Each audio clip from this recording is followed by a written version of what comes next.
ডুবে গেছে, আমি ঝড়ে আমার ছাতায় উড়ে যেতেছে।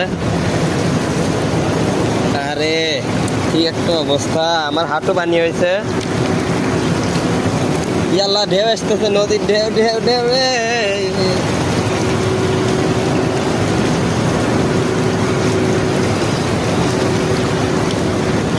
এদিকে যত দূর চোখ যায় একদম ভরা পানি, ওদিকে যত দূর একদম গেট পর্যন্ত মেইন রোড দিয়েও পানি উঠে গেছে।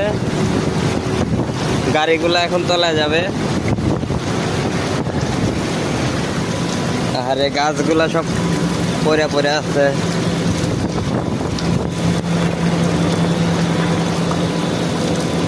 সারাদিন ভিজা ভিজা জ্বর এসে গেল রে। আমাদের ফ্যাক্টরির অবস্থা, এখান থেকে পুরা ফ্যাক্টরি ডুবে গেছে। আমি ঝড়ে আমার